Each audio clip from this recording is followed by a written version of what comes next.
Le lendemain, à 0h, le lendemain à 0h, à midi, ça a commencé à midi. Il m'a dit non, ma bien-aimée, lève-toi, rentre dans ta chambre, va prier. Et moi, il lui disais non. Pourquoi il avait prié? Il dit non, rentre dans ta chambre, va prier. Et quand je suis rentrée dans ma chambre, il commençait à prier et prier et prier. Et quand il commence à prier, c'est genre comme c'est plus moi qui prie. C'est genre comme s'il y a quelqu'un à moi qui prie et puis moi j'écoute. L'intérieur. Oui, qui prie à moi et puis moi j'écoute. Donc c'est comme ça a commencé à 0h. Quand on dit à 0h, 00 ou bien à 0h59, à 23h59 net, la personne me réveille, lève-toi et prie. Et quand moi j'ai commencé à prier, c'est le jour-là que j'ai su que dans les ornements qu'on porte là, il y a des esprits, il y avait des esprits dedans. Comment est-ce qu'il t'a expliqué ça? Et le jour, il priait, à 0h, il priait. Et quand j'ai prié, il était tellement gens. Quand il prie, c'est genre comme c'est plus moi qui prie. Quand il priait, j'ai vu des personnes qui sortaient du placard et de mon sac qui était déposé, qui était rempli des ornements. Des personnes qui sortaient des esprits. Je les ai vus avec mes propres yeux, avec des femmes qui étaient. Ils étaient tellement jolis. Tellement jolis, remplis. Oui, tellement jolis, remplis avec. Ils faisaient comme ça quand ils sont arrivés. Et quand ils sortaient du placard, parce que le placard qui était là était rempli des ornements de Jézabel. Parce que moi, il n'avait plus d'habits. Parce que moi, c'est les habits comme ça, ils portaient. Même paille, même il n'avait pas de paille. Même habits, mais il n'avait plus d'autres habits. Tu portais les pantalons, les mini. C'est les trucs comme ça. Il m'habillait tellement mal pour montrer aux gens qu'il y a une belle forme. Non, il y a vu des personnes qui sortaient. Et quand il a vu ces personnes, il a commencé à pleurer, il a commencé à crier fortement parce qu'il y avait des faits, mes cheveux, il y avait mèches qui étaient sur mon sac. Les mèches perruques, non, c'est pas perruque, mais mèches, on appelle ça rogue, mèche, tout mèche, il y a nevé. C'est genre les mèches se sont transformées en serpents qui venaient sur moi, mais je suis arrêtée sur le lit. Ces choses ont été entourées. Oui, je les voyais avec mes propres yeux. Les personnes, les gens, ça sortait de mon sac et du placard. Et quand moi, je les ai vus, il a commencé à pleurer, il dit non, Seigneur, aide-moi, que moi je n'ai pas de force. C'est toi, tu m'as réveillé. Si tu m'as réveillé pour que je prie, c'est que c'est parce que tu peux m'aider, que tu m'as réveillé de prier. Et que moi je prie, quand je prie, juste quand je sens que je suis fatiguée, c'est genre, quand je sens que je suis fatiguée, il y a une lumière qui descend en moi. Et quand cette lumière descend en moi, les personnes qui étaient là crient et puis ils s'en vont. Les esprits la fuient. Ils crient et puis ils s'en vont. Ils crient et puis ils s'en vont. Donc c'est ça a commencé. Et quand je me réveille net, je vois que les chiens commencent à aboyer partout. C'est genre quand ils commencent, le quartier, la cité où j'étais là, la cité est remplie d'esprits.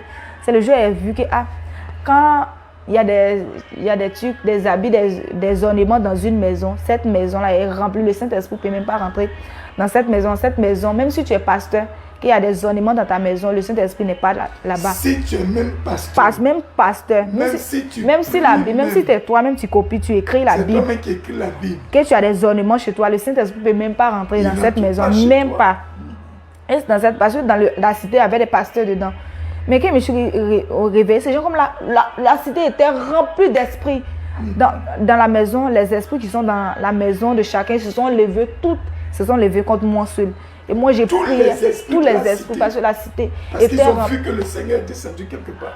Et moi tous les esprits se sont levés contre moi seul. Et moi j'ai prié.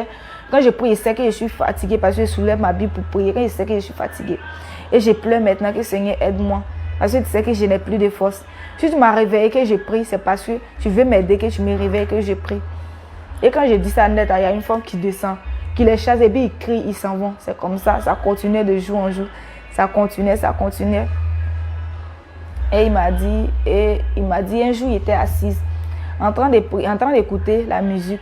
Parce que si je ne suis pas en train de prier, c'est que je suis en train de méditer ou bien écouter des musiques chrétiennes. Et un jour, il était en train d'écrire, en train de suivre Jésus. À ce moment, il ne savait pas que quand on se baptise, après le baptême, on te donne un nom. À ce moment, il était assise et puis j'entends la voix me dire Esther. La voix m'appelait Esther, il regardait autour de moi, il était seul dans la maison. Deuxième fois, Esther, il dit qui s'appelle Esther? Même troisième fois, il dit non, c'est toi, ton nom est Esther. Il dit Esther, moi il m'appelle Esther. Moi il ne m'appelle pas Esther, il m'appelle Edwige. Il dit non, toi qui t'appelles Esther, ton nom est Esther.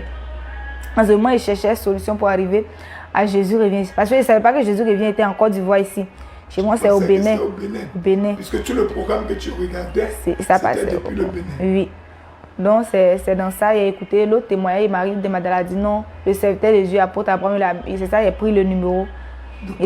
De Côte d'Ivoire. C'est ça, j'ai commencé. Un jour, j'ai appelé, ils m'ont donné d'autres numéros pour que comment je peux arriver ici. Donc, je m'apprêtais à arriver. J'ai dit, Seigneur, c'est vraiment toi qui m'envoies. C'est vraiment, il m'appelle vraiment Esther là. Le jour où je vais arriver à Bassam, le jour où je vais arriver à... Que tes serviteurs confirment que moi, je m'appelle Esther, que tu m'as donné le nom Esther. Au nom de Jésus. Et quand je suis arrivée, j'ai croisé Papa Jacques Anemon le jour où ils ont prié pour moi avant de partir. Quand on partait, parce que le jour j'ai emprunté, comme disait, le bac avec Papa Jacques Anemon. Et quand on partait dans le car, il m'a dit, non ma fille, il entend une voix qui me dit, le Seigneur me dit, toi ton nom c'est Esther. Que toi tu es sa servante, que ton nom c'est Esther. Il t'a donné le nom de baptême qu'il va te donner, c'est le nom Esther. Qu'il me dit, tu t'appelles Esther. Et j'ai commencé à pleurer dans la voiture. Donc c'est vrai, donc c'est Dieu qui m'a parlé, qu'il m'appelle Esther vraiment. Et j'ai commencé à pleurer. C'est dans ça que je suis arrivée à Jésus qui vient ici. Et ce jour-là, ce jour de la délivrance, c'était un moment terrible. Il y a eu tellement d'esprits et d'esprits impurs qui ont été chassés. Les sirènes des eaux. Parce que derrière le nom Edwige, il y a une sirène qui siège. Derrière toutes les Edwiges du monde, il y a une sirène qui est assise. Ce nom Edwige leur appartient. Et cette sirène n'était pas prête à la lâcher. Et on a combattu, bataillé, jusqu'à ce que cet esprit-là la lâche et la quitte. Ce jour-là, quoique la salle était carrelée, mais tout son vêtement était devenu tout sale. Tellement que les esprits étaient sortis. Elle était toute fatiguée. Mais ça ne va pas s'arrêter là. Quand tu vas retourner à la maison. Donc quand je me suis retournée, la voix a continué à me dire non. Maintenant tu connais là-bas. C'est là-bas que se trouve ta vraie famille, que tu dois te retourner. Ta vraie famille était promise depuis ton enfance. C'est ta famille, Jésus revient. Et tu as commencé à te rappeler. Oui, et puis il a commencé à me rappeler. Il m'a dit non, c'est ta vraie famille, le groupe Jésus revient, qui est là. Que c'est là-bas, se trouve tes papas. Que l'amour d'un père que tu dis, tu pleures chaque jour, tu dis non, tu veux un papa parce que tu n'as pas reçu. Je n'ai pas reçu l'amour d'un père. Avant, il me demandait quand on dit l'amour d'un père, c'est quoi? Parce que je ne connaissais pas l'amour d'un père. Il me dit non, l'amour d'un père, chaque jour tu pleures, tu dis je veux l'amour d'un père, va, c'est ta vraie famille. Que va, tes papas se trouvent là-bas. Que là-bas, l'amour d'un père que tu as, l'amour d'un père que tu pleurais, tu auras là-bas, que tes papas se trouvent là-bas, que va. C'est ta vraie famille qui est là. Que là-bas, tu ne vas pas te sentir seul. Parce que vous êtes toutes les mêmes. Tu vas voir qu'il y a d'autres personnes qui ont des dons là, que tu vas se sentir en famille. Et il m'a fait comprendre que toutes les personnes qui viennent en Jésus reviennent. C'est vrai qu'il y a d'autres personnes qui sont des envoyés de diable. Mais toutes ces personnes qui se trouvent à Jésus revient sont gens, ces gens, on se connaissait avant depuis le ciel. C'est pourquoi qu'on arrive avant la fondation. C'est pourquoi qu'on arrive à Jésus revient. Tu te sens en famille, tu te sens ces gens comme... C'est genre comme si tu connaissais des gens qui sont à Jésus revient en bas. C'est pourquoi il a dit non, Jésus revient, on était avant dans le ciel. C'est genre comme si, quand tu vois il y a longtemps, tu vois une personne et puis quand tu le vois, tu dis non, il y a longtemps, c'est comme ça, Jésus revient. Que Jésus revient, on était ensemble là-bas. Et c'est pourquoi quand tu arrives à Jésus revient, c'est genre comme si tu connais la personne, tu es en famille, que tu connaissais ces personnes, il y a longtemps que tu connais ces personnes. C'est parce que avant la fondation, on était ensemble là-bas.